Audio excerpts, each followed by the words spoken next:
ਦੋਸਤੋ ਪੰਜਾਬੀ ਟ੍ਰਿਬਿਊਨ ਦੇ ਰੋਜ਼ਾਨਾ ਪ੍ਰੋਗਰਾਮ ਵੇਲੇ ਦੀ ਗੱਲ ਵਿੱਚ ਤੁਹਾਡਾ ਸਵਾਗਤ ਹੈ। ਮੈਂ ਆਤਿਸ਼ ਗੁਪਤਾ ਤੁਹਾਡੇ ਸਾਹਮਣੇ ਹਾਜ਼ਰ ਹਾਂ ਤੇ ਅੱਜ ਅਸੀਂ ਗੱਲ ਕਰਾਂਗੇ ਬੀਐਸਐਫ ਮਨੁੱਖੀ ਅਧਿਕਾਰ ਅਤੇ ਫੈਡਰਲਿਜ਼ਮ ਬਾਰੇ। ਸਾਡੇ ਨਾਲ ਇਸ ਵਿਸ਼ੇ ਤੇ ਗੱਲਬਾਤ ਕਰਨ ਲਈ ਵਿਸ਼ੇਸ਼ ਤੌਰ ਤੇ ਹਾਜ਼ਰ ਨੇ ਉੱਘੇ ਪੱਤਰਕਾਰ ਸ਼੍ਰੀ ਹਮੀਰ ਸਿੰਘ ਜੀ। ਹਮੀਰ ਜੀ, ਤੁਹਾਡਾ ਬਹੁਤ ਬਹੁਤ ਸਵਾਗਤ ਹੈ ਜੀ। ਜੀ ਸ਼ੁਕਰੀਆ ਤੁਸੀਂ। ਹਮੀਰ ਜੀ, ਕੇਂਦਰ ਦੇ ਵਿੱਚ ਕਾਬਜ਼ ਪਿਛਲੇ ਲੰਬੇ ਸਮੇਂ ਤੋਂ ਜਿਹੜੀ ਸਰਕਾਰਾਂ ਰਹੀਆਂ ਨੇ ਉਹ ਤਾਕਤਾਂ ਦੇ ਕੇਂਦਰੀਕਰਨ ਤੇ ਜ਼ੋਰ ਦਿੰਦੀਆਂ ਆਈਆਂ ਨੇ। ਪਰ ਜੇਕਰ ਗੱਲ ਕਰੀਏ ਜਿਸ ਦਿਨ ਤੋਂ ਭਾਰਤੀ ਜਨਤਾ ਪਾਰਟੀ ਕੇਂਦਰ ਵਿੱਚ ਕਾਬਜ਼ ਹੋਈ ਹੈ, ਉਸਨੇ ਜਿਹੜਾ ਹੈਗਾ ਇਸ ਨੂੰ ਬਹੁਤ ਤੇਜ਼ ਕਰ ਦਿੱਤਾ ਹੈ। ਉਸਨੇ ਕਈ ਫੈਸਲੇ ਜਿਹੜੇ ਅਜਿਹੇ ਲਿੱਤੇ ਨੇ ਵੀ ਕਿ ਸੂਬਿਆਂ ਦੀ ਤਾਕਤਾਂ ਨੂੰ ਜਿਹੜਾ ਆਪਣੇ ਅਧੀਨ ਕਰ ਲਿੱਤਾ ਅਤੇ ਹੁਣ ਬੀਐਸਐਫ ਦੀ ਤਾਕਤਾਂ ਨੂੰ ਵਧਾਉਂਦਿਆਂ ਉਹਨਾਂ ਬੀਐਸਐਫ ਦੇ ਅਧਿਕਾਰ ਖੇਤਰ ਨੂੰ ਵਧਾ ਦਿੱਤਾ ਹੈ। ਅਤੇ ਜਿਹੜਾ ਹੈਗਾ ਪੰਜਾਬ ਦੇਸ਼ ਭਰ ਦੇ ਵਿੱਚ, ਪੰਜਾਬ ਸਮੇਤ ਦੇਸ਼ ਭਰ ਦੇ ਕਈ ਸੂਬਿਆਂ ਦੇ ਵਿੱਚ ਜਿਹੜਾ ਹੈਗਾ ਬੀਐਸਐਫ ਦੇ ਅਧਿਕਾਰ ਖੇਤਰ ਵਧਾਏ ਗਏ ਨੇ। ਤੁਸੀਂ ਇਸ ਨੂੰ ਕਿਵੇਂ ਦੇਖਦੇ ਹੋ? ਅਸਲ ਦੇ ਵਿੱਚ ਜਿਹੜਾ ਨਰਿੰਦਰ ਮੋਦੀ ਦੀ ਸਰਕਾਰ ਪਹਿਲੀ ਆਈ ਸੀ ਤਾਂ ਉਹਨਾਂ ਨੇ ਜਦੋਂ ਪਲਾਨਿੰਗ ਜਿਹੜਾ ਕਮਿਸ਼ਨ ਤੋੜਿਆ ਅਤੇ ਉਹਦੇ ਨੀਤੀ ਆਯੋਗ ਬਣਾਇਆ, ਉਦੋਂ ਤੋਂ ਲੱਗ ਕੇ ਉਹ ਕਹਿ ਰਹੇ ਸੀ ਕਿ ਹੁਣ ਅਸੀਂ ਕੋਆਪਰੇਟਿਵ ਫੈਡਰਲਿਜ਼ਮ, ਸਹਿਕਾਰੀ ਸੰਘਵਾਦ ਸ਼ੁਰੂ ਕਰਨਾ ਹੈ। ਇਹ ਇੱਕ ਟੀਮ ਇੰਡੀਆ ਦੀ ਤਰ੍ਹਾਂ ਕੰਮ ਕਰੂਗੀ। ਮੋਦੀ ਸਾਹਿਬ ਉਹਦੇ ਮਤਲਬ ਪ੍ਰਧਾਨ ਮੰਤਰੀ ਮੁਖੀ ਹੋਏਗਾ, ਚੀਫ ਮਿਨਿਸਟਰ ਉਹਦੇ ਨਾਲ ਟੀਮ ਦੇ ਦੂਜੇ ਪਲੇਅਰ ਦੇ ਤੌਰ 'ਤੇ ਖੇਡਣਗੇ। ਪਰ ਲਗਾਤਾਰ ਚੱਲਦੇ ਇਹ ਨਹੀਂ ਕਿ ਸੈਂਟਰਲਾਈਜੇਸ਼ਨ ਜਾਂ ਤਾਕਤਾਂ ਦਾ ਕੇਂਦਰੀਕਰਨ ਹੁਣੇ ਹੋਇਆ ਜੀ, ਪਹਿਲਾਂ ਤੋਂ ਵੀ ਹੋਇਆ। ਪਰ ਆਹ ਜਿਹੜਾ ਫੈਸਲਾ ਹੈ ਮੰਨ ਲਓ ਹੁਣ ਹੋਇਆ, ਜਿਹਦੇ 'ਤੇ ਇਮੀਡੀਏਟ ਆਇਆ ਬੀਐਸਐਫ 50 ਕਿਲੋਮੀਟਰ ਦਾਇਰੇ ਦਾ ਪੰਜਾਬ ਦਾ, ਪੱਛਮੀ ਬੰਗਾਲ ਦਾ, ਅਸਾਮ ਦਾ ਜਿਹੜਾ ਨਵੇਂ ਤੋਂ ਲਿਆਂਦਾ ਗਿਆ। ਪਹਿਲਾਂ 15 ਕਿਲੋਮੀਟਰ ਦਾ ਦਾਇਰਾ ਰੱਖਿਆ ਗਿਆ ਸੀ ਕਿ ਉੱਥੇ ਬੀਐਸਐਫ ਜਿਹੜੇ ਬਾਕੀ ਦੇ ਸਾਰੇ ਕਾਨੂੰਨ ਨੇ, ਜਿਵੇਂ ਪਾਸਪੋਰਟ ਕਾਨੂੰਨ ਐਕਟ ਹੈ ਉਹ ਵੀ ਲਾਗੂ, ਐਨਡੀਪੀਐਸ ਐਕਟ ਹੈ ਉਹ ਵੀ ਲਾਗੂ, ਸੀਆਰਪੀਐਸਸੀ ਦੇ ਤਹਿਤ ਜੋ ਵੀ ਕਾਰਵਾਈ ਹੁੰਦੀ ਹੈ ਉਹ ਵੀ ਲਾਗੂ, ਗ੍ਰਿਫਤਾਰ ਕਰਨ ਦਾ ਅਤੇ ਸਾਰੀਆਂ ਚੀਜ਼ਾਂ ਉਹ ਨੇ। 553 ਕਿਲੋਮੀਟਰ ਦਾ ਪੰਜਾਬ ਦਾ ਹੀ ਬਾਰਡਰ ਹੈ ਜਿਹੜਾ ਸਭ ਤੋਂ ਲਾਈਵ ਬਾਰਡਰ ਹੈ। ਮਤਲਬ ਜਿਹੜਾ ਬਾਰਡਰ ਆਪਾਂ ਗੱਲ ਕਰਦੇ ਨਾ ਗੁਜਰਾਤ ਦੀ, ਫਲਾਨੀ ਥਾਵਾਂ ਦੀ, ਉਹ ਕੋਈ ਇਸ ਲੈਵਲ ਦਾ ਜਿੱਦਾਂ ਬਾਰਡਰ ਨਹੀਂ ਹੈ। ਜਦੋਂ ਵੀ ਲੜਾਈਆਂ ਹੁੰਦੀਆਂ ਨੇ ਤਾਂ ਇਸੇ ਬਾਰਡਰ ਦੇ ਨੇੜੇ, ਅਤੇ ਆਬਾਦੀ ਬਹੁਤ ਨੇੜੇ ਇੱਕ ਦੂਜੇ ਦੇ ਬਾਰਡਰਾਂ ਦੇ ਨੇੜੇ ਹੈਗੀ ਆ, ਪਾਕਿਸਤਾਨ ਅਤੇ ਭਾਰਤ ਦੇ ਵਾਲੇ ਪਾਸੇ ਜੀ। ਉਹ ਕਰ ਦੇਣ ਦਾ ਮਤਲਬ ਇਹ ਹੈ ਕਿ ਕੱਲ੍ਹ ਨੂੰ ਤੁਸੀਂ ਹੁਣ ਬੀਐਸਐਫ ਦੇ ਰਾਹੀਂ ਹਰ ਚੀਜ਼ ਨੂੰ, ਜਿਵੇਂ ਪਹਿਲੀਆਂ ਏਜੰਸੀਆਂ ਨੂੰ ਵਰਤਿਆ ਜਾ ਰਿਹਾ ਜੀ, ਈਡੀ ਨੂੰ ਵਰਤਿਆ ਜਾ ਰਿਹਾ, ਸੀਬੀਆਈ ਨੂੰ ਵਰਤਿਆ ਜਾ ਰਿਹਾ, ਔਰ ਇੱਕ ਹੋਰ ਏਜੰਸੀ ਤੁਸੀਂ ਸਟੇਟਾਂ ਦੇ ਵਿੱਚ ਆਪਣੀ ਪੈਦਾ ਕਰ ਲਈ ਜਿਹੜੀ ਤੁਹਾਡੀ ਕਮਾਂਡ ਹੇਠ ਹੋਏਗੀ, ਅਤੇ ਉਸ ਖਿੱਤੇ ਦੇ ਲੋਕਾਂ ਨੂੰ ਤੁਸੀਂ ਮਤਲਬ ਆਪਣੇ ਤਰੀਕੇ ਨਾਲ ਚਲਾਉਣ ਦਾ ਇੱਕ ਹੋਰ ਤਾਕਤ ਆਪਣੇ ਹੱਥਾਂ ਦੇ ਵਿੱਚ ਕਰ ਲਈ ਹੈ। ਇਹ 'ਚ ਕੋਈ ਦੋ ਰਾਮਾ ਨਹੀਂ ਹੈ। ਇਹ ਫੈਡਰਲਿਜ਼ਮ 'ਤੇ ਬੜਾ ਵੱਡਾ ਸੱਟ ਹੈ ਉਸ ਬੰਦੇ ਦੇ। ਔਰ ਇਦੋਂ ਵੀ ਜ਼ਿਆਦਾ ਤੁਸੀਂ ਦੇਖੋ ਕਿ ਜਿੰਨੇ ਵੀ ਫੈਸਲੇ ਹੋਏ ਨੇ, ਕਿਸੇ ਵੀ ਸਟੇਟ ਦੀ ਪਾਰਟੀ ਜਾਂ ਸਟੇਟ ਦੀਆਂ ਸਰਕਾਰਾਂ ਨਾਲ ਤੁਸੀਂ ਫੈਸਲੇ ਲੈਣ ਦੀ ਜਿਹੜੀ ਇੱਕ ਪ੍ਰਕਿਰਿਆ ਹੁੰਦੀ ਹੈ ਉਹ ਵੀ ਜ਼ਰੂਰੀ ਨਹੀਂ ਸਮਝਦੇ। ਬਿਲਕੁਲ। ਹੁਣ ਪੰਜਾਬ ਦੀ ਸਰਕਾਰ ਨੇ ਵੀ, ਬਾਕੀ ਸਭ ਸਰਕਾਰਾਂ ਨੇ ਵੀ ਇਹ ਕਿਹਾ ਕਿ ਸਾਡੇ ਨਾਲ ਤਾਂ ਇੱਥੇ ਕੋਈ ਗੱਲ ਨਹੀਂ ਹੋਈ, ਕਿਸੇ ਵੀ ਟਾਈਪ ਦੀ ਕੋਈ ਗੱਲ ਨਹੀਂ ਹੋਈ। ਔਰ ਦੂਜੀ ਗੱਲ ਇਹ ਹੈ ਕਿ ਜਦੋਂ ਜੰਮੂ ਕਸ਼ਮੀਰ ਤੋੜਿਆ, 370 ਧਾਰਾ ਤੋੜ ਕੇ ਯੂਟੀ ਬਣਾਤੀ, ਹੁਣ ਐਸ ਨੋਟੀਫਿਕੇਸ਼ਨ ਦੇ ਮੁਤਾਬਕ ਉਹ ਵੀ ਪੂਰੀ ਸਟੇਟ ਯੂਟੀ ਹੁਣ ਫੁੱਲ ਸਟੇਟ ਬੀਐਸਐਫ ਦੇ ਅੰਡਰ ਹੈ। ਹਾਲਾਂਕਿ ਇਦੋਂ ਪਹਿਲਾਂ ਹੀ ਉਹ ਫੌਜ ਦੇ ਅੰਡਰ ਅਤੇ ਬੀਐਸਐਫ ਦੇ ਅੰਡਰ 'ਤੇ ਕੀਤੀ ਹੋਈ ਹੈ, ਪਰ ਹੁਣ ਇੱਕ ਨੋਟੀਫਾਈ ਕਰਕੇ ਅਤੇ ਉੱਥੇ ਦੀ ਪੁਲਿਸ ਤਾਂ ਫਿਰ ਨੋਰਮਲੀ ਇੱਕ ਡਿਫੰਕਟ ਪੁਲਿਸ ਹੋ ਗਈ ਨਾ, ਜਿਹਦੇ ਹੱਥ 'ਚ ਡੰਡੇ, ਜੋ ਮਰਜ਼ੀ ਬਾਕੀ ਕਰੋ। ਅਤੇ ਉਹ JNK ਤੋੜਨ ਵੇਲੇ ਵੀ ਉੱਥੇ ਦੀਆਂ ਪਾਰਟੀਆਂ ਨਾਲ ਕੋਈ ਰਾਏ ਮਸ਼ਵਰਾ ਜਾਂ ਉੱਥੇ ਦੀ ਵਿਧਾਨ ਸਭਾ ਜਾਂ ਕੋਈ ਗੱਲ ਕੁਛ ਨਹੀਂ ਕੀਤਾ ਗਿਆ। ਕਿਸਾਨੀ ਬਿੱਲ ਜਿਹੜੇ ਖੇਤੀ ਦੇ ਮਾਮਲੇ 'ਚ ਨੇ, ਖੇਤੀ ਸੂਬਾ ਦਾ ਸਬਜੈਕਟ ਹੈ, ਉਦੋਂ ਵੀ ਕਿਸੇ ਨੂੰ ਨਹੀਂ ਪੁੱਛਿਆ ਗਿਆ ਤਾਂ ਸਿੱਧਾ ਹੀ ਜਾ ਕੇ ਉਹਦੇ 'ਤੇ ਛਾਪਾ ਮਾਰ ਲਿਆ। ਅਤੇ ਇਹਦੇ ਤੋਂ ਇਲਾਵਾ UAPA ਹੈ, ਇਹਦੇ ਤੋਂ ਇਲਾਵਾ NIA ਹੈ, ਇਹਦੇ ਤੋਂ ਇਲਾਵਾ ਤੁਸੀਂ ਨਾਗਰਿਕ ਸੋਧ ਬਿੱਲ ਹੈ, ਜਿੰਨੇ ਕਾਨੂੰਨ ਧੜ ਲਿਆਂਦੇ ਜਾ ਰਹੇ ਨੇ ਉਹ ਇੱਕੋ ਹੱਦ, ਉਹਨਾਂ ਦਾ ਅਸਰ ਹੈ, ਇੱਕੋ ਤਰੀਕਾ ਹੈ ਕਿ ਕਿਵੇਂ ਸਾਰੀ ਤਾਕਤ ਆਪਣੀ ਮੁੱਠੀ 'ਚ ਕਰ ਲਈ ਜਾਵੇ ਜੀ। ਕਿਵੇਂ ਬਾਕੀ ਦੇ ਲੋਕ ਸਾਇਲੈਂਟ ਹੋ ਗਏ, ਬਾਕੀ ਦੀਆਂ ਪਾਰਟੀਆਂ ਦੇਸ਼ ਦੇ ਵਿੱਚ ਜਿਹੜੀਆਂ ਨਹੀਂ ਬੋਲੀਆਂ ਇਸ ਪੂਰੇ ਪ੍ਰੋਸੈਸ ਦੇ ਤਹਿਤ। ਇਹ ਸਭ ਤੋਂ ਬੜਾ ਕੁਐਸਚਨ ਹੈ। ਚੱਲਦੇ ਪਹਿਲਾਂ ਤੁਸੀਂ ਹੁਣ BSF ਆ ਗਈ ਅੱਧੀ ਤੋਂ ਵੱਧ ਸਟੇਟ ਦੇ ਵਿੱਚ। ਇੱਦੋਂ ਪਹਿਲਾਂ ਕਿਹੜੀ ਸਟੇਟ ਆਈ ਹੈ? ਇੱਦੋਂ ਪਹਿਲਾਂ ਜਦੋਂ UAPA ਅਤੇ NIA ਆ ਗਏ, 2 ਬਿੱਲ ਸੋਧ ਕਰਤੇ, ਉਦੋਂ ਤੁਸੀਂ ਜਿਹੜੇ ਨੈਸ਼ਨਲ ਇਨਵੈਸਟੀਗੇਸ਼ਨ ਏਜੰਸੀ ਆ ਉਹਦੇ ਇੰਸਪੈਕਟਰ ਤੱਕ ਨੂੰ ਇਹ ਹੱਕ ਦਿੱਤਾ ਕਿ ਉਹ ਜਿੰਨਾ ਵੀ ਸਾਈਬਰ ਕ੍ਰਾਈਮ ਹੈ ਜਿੱਥੇ ਮਰਜ਼ੀ ਜਾ ਕੇ ਮੁਕੱਦਮਾ ਕਰ ਸਕਦੇ ਹੋ, ਆਪਣੇ ਥਾਣੇ ਹੋ ਗਏ, ਆਪਣੀਆਂ ਅਦਾਲਤਾਂ ਹੋ ਗਈਆਂ।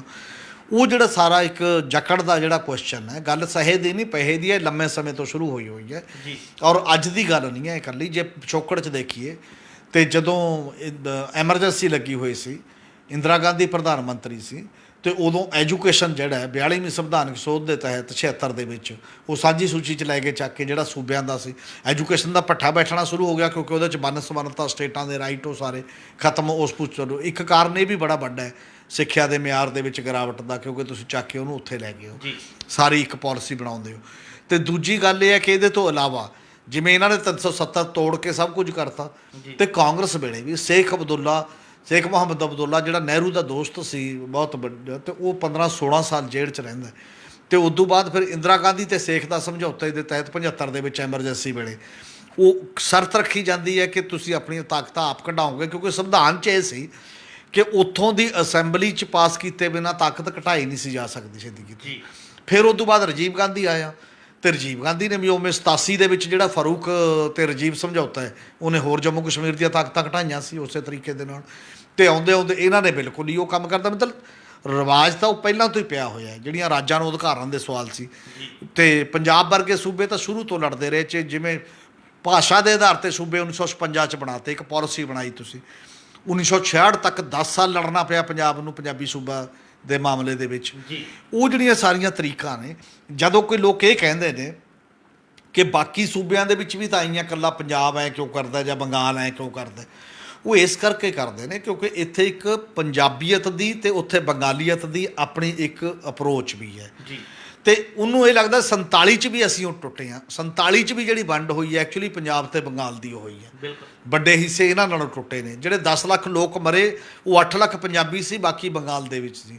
ਇੱਥੇ ਘੱਟ ਗਿਣਤੀਆਂ ਦਾ ਵੀ ਇੱਕ ਕੁਐਸਚਨ ਆਉਂਦਾ ਵੀ ਦੇਸ਼ ਦੇ ਮਾਮਲੇ 'ਚ ਜਿਹੜਾ ਜਾਂ ਪੰਜਾਬੀ ਕਲਚਰ ਦਾ, ਬੰਗਾਲੀ ਕਲਚਰ ਦਾ, ਬਾਕੀ ਭਾਸ਼ਾ ਦਾ ਤੇ ਇੱਕ ਆਇਡੈਂਟੀਟੀ ਦਾ ਸਵਾਲ ਵੀ ਨਾਲ।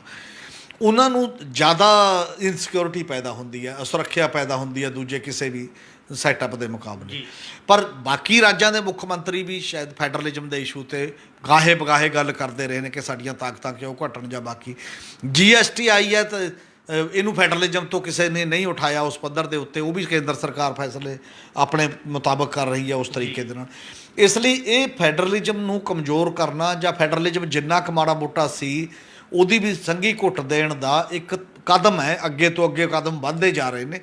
ਕੇਂਦਰ ਸਰਕਾਰ ਉਹਦੇ ਤੋਂ ਪਿੱਛੇ ਨਹੀਂ ਮੁੜ ਰਹੀ ਹੈ ਜੇ, ਬਾਵਜੂਦ ਇਹਦੇ ਕਿ ਐਡਾ ਵੱਡਾ ਕਿਸਾਨ ਅੰਦੋਲਨ ਚੱਲ ਰਿਹਾ ਜਿਹੜਾ ਫੈਡਰਲਿਜ਼ਮ ਦੀ ਗੱਲ ਕਰ ਰਿਹਾ, ਜਿਹੜਾ ਕਹਿੰਦਾ ਕਿ ਤੁਹਾਡਾ ਹੱਕ ਨਹੀਂ ਹੈ ਇਹਨਾਂ ਗੱਲਾਂ 'ਤੇ ਕਾਨੂੰਨ ਬਣਾਉਣ ਦੇ। ਔਰ ਉਹ ਸਾਰੇ ਮਾਮਲੇ ਦੇ ਵਿੱਚ ਹੀ ਸੋਚਣ ਦਾ ਸਵਾਲ ਹੈ ਕਿ ਇਹ ਕਿੱਡਾ ਵੱਡਾ ਮਾਮਲਾ ਹੈ। ਔਰ ਇੱਕ ਐਕਟ ਜਿਹਦੇ ਤਹਿਤ ਇਹ ਕਰ ਰਹੇ ਨੇ 1968 ਦਾ ਐਕਟ ਜਿਹੜਾ ਕਹਿੰਦੇ ਨੇ ਜਿਹਦੇ ਤਹਿਤ BSF ਬਣੀ ਹੈ, ਮੈਨੂੰ ਲੱਗਦਾ ਕਿ ਸੰਵਿਧਾਨਕ ਤੌਰ 'ਤੇ ਵੀ ਉਹਨੂੰ ਮੁੜ ਘੋਖਿਆ ਜਾਣਾ ਚਾਹੀਦਾ ਹੈ, ਉਹਦੇ 'ਤੇ ਮੁੜ ਵਿਚਾਰ ਹੋਣਾ ਚਾਹੀਦਾ। ਕਿਉਂਕਿ ਜੇ ਉਹ ਐਕਟ ਦੀ 139 ਧਾਰਾ ਤੁਹਾਨੂੰ ਇਹ ਗਵਰਨਮੈਂਟ ਆਫ ਇੰਡੀਆ ਨੂੰ ਹੱਕ ਦਿੰਦੀ ਹੈ ਕਿ ਤੁਸੀਂ ਐਗਜ਼ੈਕਟਿਵ ਨੋਟੀਫਿਕੇਸ਼ਨ ਕਰਕੇ ਜਿੱਥੇ ਤੱਕ ਮਰਜ਼ੀ ਉਹਦਾ ਦਾਇਰਾ ਵਧਾ ਦਿਓ, ਤਾਂ ਇਹ ਸੰਵਿਧਾਨ ਦੇ ਫੈਡਰਲਿਜ਼ਮ ਦੇ ਸਪਿਰਿਟ ਦੇ ਖਿਲਾਫ ਤਾਂ ਨਹੀਂ ਹੈ। ਔਰ ਜੇ ਇਹ ਇੰਨਾ ਦਾਇਰਾ ਤੁਸੀਂ ਵਧਾ ਦਿਓ, ਕੱਲ੍ਹ ਨੂੰ ਹੁਣ ਜਿਵੇਂ ਉਹ ਨਾਰਥ ਈਸਟ ਦੀਆਂ ਤਾਂ ਸਾਰੀਆਂ ਸਟੇਟਾਂ ਲੈ ਗਏ ਤੁਸੀਂ ਵੀ ਉਹ ਸਾਰੀਆਂ ਸਾਡੇ ਅੰਡਰ ਨੇ। ਅਸਾਮ 'ਚ 50% ਹੈ, ਬਾਕੀ ਤਾਂ ਜਿਹੜਾ ਤ੍ਰਿਪੁਰਾ ਹੈ, ਨਾਗਾਲੈਂਡ ਹੈ, ਮੇਘਾਲਿਆ ਹੈ, ਜਾਂ ਬਾਕੀ ਅਰੁਣਾਚਲ ਪ੍ਰਦੇਸ਼ ਹੈ, ਜਿਹੜੇ ਬਾਕੀ ਸੂਬੇ ਨੇ, ਮਨੀਪੁਰ ਹੈ, ਉਹ ਸਮੁੱਚੇ 'ਚ ਤੁਹਾਡੀ ਗੱਲ ਲਾਗੂ ਹੋਏਗੀ। ਤੇ ਫਿਰ ਉਹ ਸੰਵਿਧਾਨ 'ਚ ਫੈਡਰਲਿਜ਼ਮ ਦਾ ਮਤਲਬ ਕੀ ਬਚਿਆ ਜੇ ਇੱਕ ਕਾਨੂੰਨ ਤੁਸੀਂ ਇਹੋ ਜਿਹਾ ਬਣਾ ਲਿਆ ਕਿ ਸਾਰੀ ਕੱਲ੍ਹ ਨੂੰ ਤੁਸੀਂ ਇਹ ਕਰਦੇ ਹੋ ਕਿ ਪੂਰੇ ਸੂਬੇ ਸਾਡੇ ਕੰਟਰੋਲ 'ਚ ਹੋਣਗੇ ਜੇ ਇਹਨਾਂ ਮਾਮਲਿਆਂ ਦੇ ਵਿੱਚ। ਤਾਂ ਜੇ ਉਹ ਸੰਵਿਧਾਨ ਦੀ ਬੁਨਿਆਦੀ ਭਾਵਨਾ ਨਾਲ ਟਕਰਾਅ 'ਚ ਹੈ ਤਾਂ ਉਹ ਐਕਟ ਕਿਵੇਂ ਚੱਲ ਸਕਦਾ ਦੇਸ਼ ਦੇ ਵਿੱਚ, ਕਿਵੇਂ ਉਹਦੀ ਸੰਵਿਧਾਨਕ ਵੈਲਿਡਿਟੀ ਹੋ ਸਕਦੀ ਹੈ, ਵੈਧਤਾ ਹੋ ਸਕਦੀ ਹੈ, ਜੇ ਤੁਸੀਂ ਇਸ ਢੰਗ ਨਾਲ ਕਰਦੇ ਹੋ, ਰਾਜਾਂ ਦੀ ਰਾਏ ਤੋਂ ਬਿਨਾਂ ਕਰਦੇ ਹੋ। ਇਹ ਬਹੁਤ ਬੜਾ ਕੁਐਸਚਨ ਉਸੇ ਐਕਟ ਦੇ ਵਿੱਚ ਤਹਿਤ ਵੀ ਮੇਰੇ ਖਿਆਲ ਹੈ ਮੁੜ ਘੋਖਣ ਦਾ ਕੁਐਸਚਨ ਹੈ ਉਸ ਨੂੰ। ਜੀ ਹਮੀਰ ਜੀ, ਗੱਲ ਵੱਡੀ ਇਹ ਆਉਂਦੀ ਹੈ ਵੀ ਕਿ ਹੁਣ UAPA ਹੋ ਗਈ, NIA ਹੋ ਗਏ, ਹੋਰ ਵੀ ਇਸ ਤਰ੍ਹਾਂ ਦੇ ਕਈ ਕਾਨੂੰਨ ਜਿਹੜੇ ਹੈਗੇ ਆ ਪਿਛਲੇ ਕੁਝ ਦਿਨਾਂ ਦੇ ਵਿੱਚ ਜਿਹੜਾ ਹੈਗਾ ਕੇਂਦਰ ਸਰਕਾਰ ਲੈ ਕੇ ਆਈ ਹੈ। ਤੁਸੀਂ ਉਹਨਾਂ ਨੂੰ ਕਿਵੇਂ ਦੇਖੋਗੇ ਵੀ ਕਿ ਉਹਨਾਂ ਦੀ ਵਰਤੋਂ ਕਿਵੇਂ ਹੋਏਗੀ, ਉਸ ਨੂੰ ਕਿਵੇਂ ਜਿਹੜਾ ਹੈਗਾ ਹੁਣ ਦੇਖਿਆ ਜਾਏਗਾ? ਅਸਲ 'ਚ ਉਹਨਾਂ ਦੀ ਵਰਤੋਂ ਦਾ ਸਵਾਲ ਹੀ ਸਾਡੇ ਸਟੇਟ ਦੀ ਮਾਈਂਡ ਸੈੱਟ ਕੀ ਹੈ, ਸਾਡਾ ਨਜ਼ਰੀਆ ਕੀ ਹੈ, ਅਸੀਂ ਦੇਸ਼ ਨੂੰ ਕਿਸ ਤਰੀਕੇ ਨਾਲ ਚਲਾਉਣਾ ਚਾਹੁੰਦੇ ਹਾਂ, ਇਹ ਸਾਰੀਆਂ ਚੀਜ਼ਾਂ ਤੋਂ ਨਜ਼ਰ 'ਚੋਂ ਆਉਂਦੀਆਂ ਨੇ। ਔਰ ਉਸੇ ਨਜ਼ਰ 'ਚੋਂ ਜਦੋਂ ਤੁਸੀਂ ਦੇਖਦੇ ਹੋ, ਜਿਹਨੂੰ ਇਹਦੇ ਨਾਲ ਜੋੜ ਕੇ ਦੇਖੋ ਕਿ ਪ੍ਰਧਾਨ ਮੰਤਰੀ ਤੇ ਨੈਸ਼ਨਲ ਹਿਊਮਨ ਰਾਈਟਸ ਕਮਿਸ਼ਨ ਦਾ ਚੇਅਰਮੈਨ ਇੱਕ ਗੱਲ ਬੋਲੇ ਨੇ ਪਿਛਲੇ 3 ਦਿਨ ਪਹਿਲਾਂ, ਤੇ ਉਦੋਂ ਬਾਅਦ ਉਹਨੂੰ ਹੀ ਦੁਹਰਾਇਆ ਜਦੋਂ ਅਮਰੀਕਾ ਗਈ ਹੋਈ ਸਾਡੀ ਵਿੱਤ ਮੰਤਰੀ ਨੇ, ਸੀਤਾਰਮਨ ਨੇ। ਤੇ ਉਹ ਕਹਿ ਰਹੀ ਹੈ ਠੀਕ ਹੈ ਜੀ, ਲਖੀਮਪੁਰ ਤਾਂ ਗਲਤ ਹੋਇਆ, ਨਿੰਦਾ ਕਰਨੀ ਚਾਹੀਦੀ ਹੈ, ਪਰ ਮਨੁੱਖੀ ਅਧਿਕਾਰਾਂ ਦੇ ਮਾਮਲੇ ਦੇ ਵਿੱਚ ਬਾਕੀ ਚੀਜ਼ਾਂ ਨੂੰ ਵੀ ਦੇਖਣਾ ਚਾਹੀਦਾ। ਬਿਲਕੁਲ ਬਾਕੀ ਕਿਹੜੀਆਂ ਚੀਜ਼ਾਂ ਜੋ ਤੁਸੀਂ ਇੱਕਦਮ ਇੱਕ ਗੱਲ ਕਰਦੇ ਹੋ ਉਦੋਂ ਤਾਂ ਉਹਦੇ 'ਤੇ ਰਿਐਕਸ਼ਨ ਕਰਦੇ ਹੋ ਨਾ। ਤੁਸੀਂ ਆਈਡੀਓਲੋਜੀਕਲੀ ਵਿਚਾਰਧਾਰਕ ਤੌਰ 'ਤੇ ਫਿਲਾਸਫੀਕਲੀ ਵੀ ਮਨੁੱਖੀ ਅਧਿਕਾਰਾਂ ਦੇ ਸਿਲਸਿਲੇ ਬਾਰੇ ਇੱਕ ਨਜ਼ਰੀਆ ਬਦਲਣਾ ਚਾਹੁੰਦੇ ਹੋ ਜੀ। ਉਹ ਸਟੇਟ ਦਾ ਨਜ਼ਰੀਆ ਹੋਏਗਾ, ਉਹ ਲੋਕਾਂ ਦਾ ਨਜ਼ਰੀਆ ਨਹੀਂ ਹੋਏਗਾ, ਉਹ ਵਿਅਕਤੀਆਂ ਦਾ ਨਜ਼ਰੀਆ ਨਹੀਂ ਹੋਏਗਾ। ਨਿੱਜੀ ਵਿਅਕਤੀ ਦੀ ਆਜ਼ਾਦੀ ਦਾ ਸਵਾਲ ਹੈ ਜਾਂ ਕਿੰਨੇ ਹੀ ਘੱਟ ਗਿਣਤੀਆਂ ਦੇ ਸਵਾਲ ਨੇ ਜਾਂ ਕਿੰਨੇ ਹੀ ਹੋਰ ਟਰਾਈਬਲ ਲੋਕਾਂ ਦੇ, ਦਲਿਤਾਂ ਦੇ, ਇਹਨਾਂ ਸਵਾਲਾਂ ਨੂੰ ਛੱਡ ਕੇ ਤੁਸੀਂ ਉਹਨੂੰ ਬਰਾਬਰ ਦੇਣਾ ਚਾਹੁੰਦੇ ਹੋ ਜੀ। ਔਰ ਉਹ ਬਰਾਬਰਤਾ ਦਾ ਜਿਹੜਾ ਇੱਕ ਇਸ਼ੂ ਹੈ, ਬਿਲਕੁਲ ਇਹ ਦੇਖਣਾ ਚਾਹੀਦਾ ਕਿ ਕਿਸੇ ਵੀ ਵਰਗ 'ਤੇ ਕੋਈ ਗੱਲ ਹੁੰਦੀ ਹੈ, ਮਤਲਬ ਉਹਦਾ ਮਤਲਬ ਕੋਈ ਹਿੰਦੂ ਸਿੱਖ ਜਾਂ ਬਾਕੀ ਦਾ ਕੁਐਸਚਨ ਨਹੀਂ ਹੈ। ਅਤੇ ਜਦੋਂ ਉਹਨਾਂ 'ਤੇ ਅਤਿਆਚਾਰ ਹੁੰਦਾ ਤਾਂ ਉਹ ਵੀ ਹਿਊਮਨ ਰਾਈਟਸ ਦਾ ਇਸ਼ੂ ਹੈ, ਉਦੋਂ ਉਹਦੀ ਗੱਲ ਕਰੋ। ਬਾਕੀ ਮੇਨ ਪੁਆਇੰਟ ਨੂੰ ਛੱਡ ਕੇ ਤੁਸੀਂ ਰਲਗੱਡ ਕਰ ਦਿਓ ਸਾਰਿਆਂ ਨੂੰ, ਇਹ ਆਟੋਮੈਟਿਕਲੀ ਇੱਕ ਇਹ ਗੱਲ ਹੁੰਦੀ ਹੈ ਕਿ ਜਿਹੋ ਜਿਹਾ ਮਾਹੌਲ ਉੱਧਰ ਨੂੰ ਸਰਿਆ ਜਾ ਰਿਹਾ ਉਹ ਹੈ। ਉਸੇ ਦੇ ਵਿੱਚੋਂ ਇੱਕ ਨਵਾਂ ਸ਼ੋਸ਼ਾ ਜਿਹੜਾ ਖੜਾ ਕੀਤਾ ਹੈ ਇਹੀ ਮਾਈਂਡਸੈਟ ਦੇ ਤੌਰ 'ਤੇ ਮੁੜ ਕੇ ਸਾਵਰਕਰ ਦਾ ਸਵਾਲ ਖੜਾ ਕਰਤਾ ਕਿ ਜੀ ਮਹਾਤਮਾ ਗਾਂਧੀ ਦੇ ਕਹੇ 'ਤੇ ਸਾਵਰਕਰ ਨੇ ਤਾਂ ਪਟੀਸ਼ਨ ਜਿਹੜੀ ਉਹ ਫਾਈਲ ਕੀਤੀ ਸੀ, ਜਿਹੜੀ ਮਰਸੀ ਪਟੀਸ਼ਨ ਹੈ। ਇਹ ਸਾਰੇ ਮੁੱਦੇ ਜਿਹੜੇ ਬੁਨਿਆਦੀ ਮੁੱਦਿਆਂ ਤੋਂ ਧਿਆਨ ਭਟਕਾ ਕੇ ਇੱਕ ਬਹੁ ਗਿਣਤੀਵਾਦ ਦੀ ਮਾਈਂਡਸੈਟ ਹੈ, ਜਿਹੜਾ ਮਾਨਸਿਕਤਾ ਹੈ, ਉਹਨੂੰ ਦੁਬਾਰਾ ਤੋਂ ਦੁਬਾਰਾ ਲੋਕਾਂ ਦੇ ਦਿਮਾਗਾਂ ਦੇ ਵਿੱਚ ਘਰ ਕਰਾਉਣ ਦਾ ਇੱਕ ਨਤੀਜਾ ਹੈ। ਇਸੇ ਲਈ ਇੱਕ ਸਿਲਸਿਲਾ ਹੈ ਜੀ। ਚਾਹੇ ਉਹ ਪਹਿਲਾਂ 3 ਤਲਾਕ ਤੋਂ ਵੀ ਸ਼ੁਰੂ ਹੋਇਆ, ਚਾਹੇ ਉਹ 370 ਖਤਮ ਕਰਨ ਤੋਂ, ਰਾਮ ਮੰਦਰ ਤੋਂ, NIA ਤੋਂ, UAPA ਤੋਂ, ਨਾਗਰਿਕ ਸੋਧ ਬਿੱਲ ਤੋਂ, ਉਹ ਸਾਰੇ ਬਿੱਲ GST ਤੋਂ ਜਿੰਨੇ ਵੀ ਆਏ, ਸਭ ਤੋਂ ਖਤਰਾ ਕੀ ਹੈ? ਖਤਰਾ ਕੇਵਲ ਇਹ ਨਹੀਂ ਕਿ ਕੇਂਦਰ ਸਰਕਾਰ ਇਹ ਕਰ ਰਹੀ ਹੈ ਜੀ। ਖਤਰਾ ਇਹ ਹੈ ਕਿ ਕੇਂਦਰ ਸਰਕਾਰ ਦੇ ਵਿਰੋਧ ਦੇ ਵਿੱਚ ਖੜੀਆਂ ਜਿਹੜੀਆਂ ਧਿਰਾਂ ਨੇ ਉਹ ਵੀ ਕੰਪਰੋਮਾਈਜ਼ ਕਰਦੀਆਂ ਨੇ ਬਹੁਤ ਮਾਮਲਿਆਂ 'ਤੇ। ਉਹਨਾਂ ਨੇ ਵੀ ਸਮਝੌਤਾ ਕੀਤਾ ਪਿਛਲੇ ਦਿਨਾਂ ਦੇ ਵਿੱਚ ਜੀ। ਉਹ ਸਮਝੌਤਾ ਕੀ ਕੀਤਾ ਹੈ? ਤੁਸੀਂ ਦੇਸ਼ ਦੀਆਂ ਵੱਡੀਆਂ ਜਿੰਨੀਆਂ ਵੀ ਵਿਰੋਧੀ ਧਿਰਾਂ ਨੇ ਉਹਨਾਂ ਦਾ ਇੱਕ ਰਿਕਾਰਡ ਦੇਖੋ ਕਿ ਤੁਸੀਂ ਨਾਗਰਿਕ ਸੋਧ ਬਿੱਲ ਦੇ ਮਾਮਲੇ 'ਤੇ ਕਿਹਦੇ ਪੱਖ 'ਚ ਵੋਟ ਪਾਈ, ਕਿਹੜੀ ਪਾਰਟੀ ਖੜੀ ਸੇਨਾ ਤਾਣ ਕੇ, ਕਿਹੜੀ ਨਹੀਂ ਖੜੀ। ਤੁਸੀਂ ਇਹ ਵੀ ਅੰਦਾਜ਼ਾ ਲਾਓ ਕਿ ਜਦੋਂ 370 ਧੋੜੀ ਹੈ ਉਹਨੂੰ ਕੇਂਦਰ ਸ਼ਾਸਤ ਪ੍ਰਦੇਸ਼ ਬਣਾਤਾ। ਇਹ ਪਹਿਲਾ ਵਸੀਲਾ ਸੀ ਕਿ ਦੇਸ਼ ਦੇ ਵਿੱਚ ਕਦੇ ਵੀ ਜ਼ਿੰਦਗੀ 'ਚ ਪੂਰੀ ਆਜ਼ਾਦੀ ਤੋਂ ਬਾਅਦ ਕਿਸੇ ਸੂਬੇ ਦਾ ਰੁਤਬਾ ਘਟਾ ਦਿੱਤਾ ਗਿਆ ਹੋਵੇ ਜੀ, ਉਹਨੂੰ ਡਿਊਟੀ ਬਣਾ ਦਿੱਤੀ ਗਈ ਹੋਵੇ। ਉਹਨੂੰ ਸਟੇਟਾਂ ਤਾਂ ਬਣੀਆਂ ਨੇ ਡਿਊਟੀ ਤੋਂ ਕਿ ਪੂਰੀ ਸਟੇਟ ਬਣ ਗਈ, ਪਰ ਉਦੋਂ ਹੇਠਾਂ ਕਰ ਦਿੱਤਾ ਗਿਆ ਹੋਵੇ। ਉਹਦੇ ਵੀ ਪੱਖ ਦੇ ਵਿੱਚ ਪਾਰਟੀਆਂ ਨੇ ਵੋਟ ਪਾਈ ਹੈ ਕਿ ਤੁਸੀਂ ਇਸ ਲੈਵਲ ਦੀ ਗੱਲ ਕਰ ਰਹੇ ਹੋ। ਅਤੇ ਇਦੋਂ ਬਾਅਦ ਫਿਰ ਜਿਹੜੇ ਬਾਕੀ ਉਹਦੇ ਬਿੱਲ ਆਏ, UAPA, NIA, ਤੁਸੀਂ ਬੋਲੇ ਕਿਉਂ ਨਹੀਂ? GST 'ਤੇ ਸਭ ਨੇ ਸਹਿਮਤੀ ਕਿਵੇਂ ਦਿੱਤੀ ਕਿ ਜੀ ਉਦੋਂ ਫੈਡਰਲਿਜ਼ਮ ਦਾ ਮੁੱਦਾ ਕਿਉਂ ਨਹੀਂ ਉਠਾਇਆ ਗਿਆ?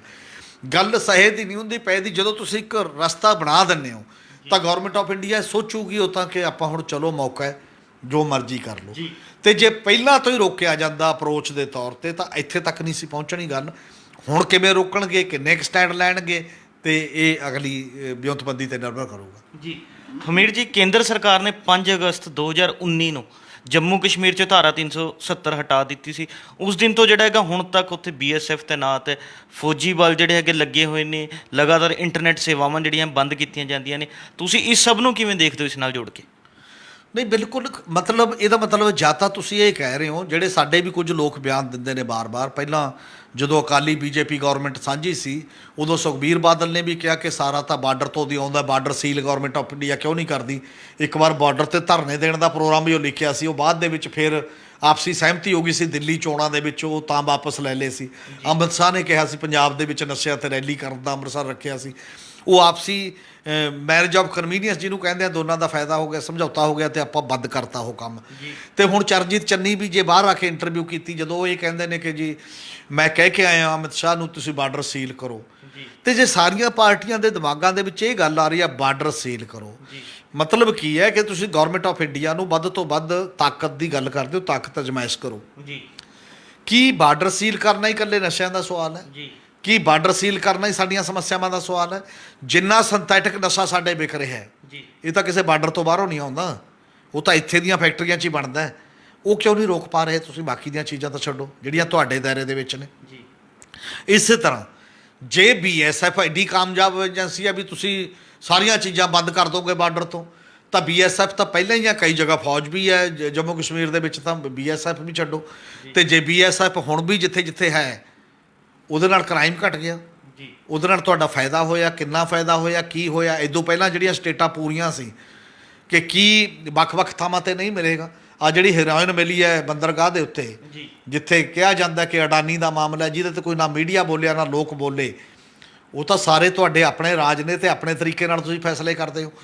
ਤੇ ਇਸ ਲਈ ਇਹ ਕੀ ਗਰੰਟੀ ਹੈ, ਜਾਂ ਹੁਣੇ ਇਹਨੂੰ 50 ਕਿਲੋਮੀਟਰ ਦਾ ਦਾਇਰਾ ਕਰਨਾ, ਇਹੋ ਜਿਹੀ ਕਿਹੜੀ ਨਵੀਂ ਗੱਲ ਹੋ ਗਈ ਸੀ ਜਿਹੜੀ ਤੁਹਾਡੇ ਦਿਮਾਗ ਨੂੰ ਲੱਗੀ ਕਿ ਇਹਨਾਂ ਬਾਰਡਰਾਂ ਤੇ ਖਾਸ ਸਥਿਤੀ ਪੈਦਾ ਹੋਊਗੀ, ਆਪਾਂ ਹੁਣ ਇਹੋ ਜਿਹਾ ਫੈਸਲਾ ਲਓ ਤੇ ਉਹ ਫੈਸਲਾ BSF ਠੀਕ ਕਰ ਦੂਗੀ ਸ਼ਾਇਦ।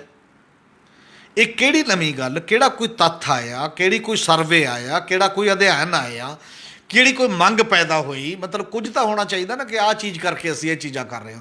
ਤੇ ਜਾਂ ਤੁਹਾਡੇ ਕੋਲ ਇਹੋ ਜਿਹੀ ਸਟੱਡੀ ਕੋਈ ਕਿ ਜਿੱਥੇ ਜਿੱਥੇ BSF ਤਾਇਨਾਤ ਕੀਤੀ ਗਈ ਹੈ, ਜਿੰਨਾ ਦਾਇਰਾ ਉਹਨੂੰ ਦਿੱਤਾ ਗਿਆ, ਉਹਦੇ ਨਾਲ ਆ ਘਟਨਾਵਾਂ ਬਣ ਗਈਆਂ।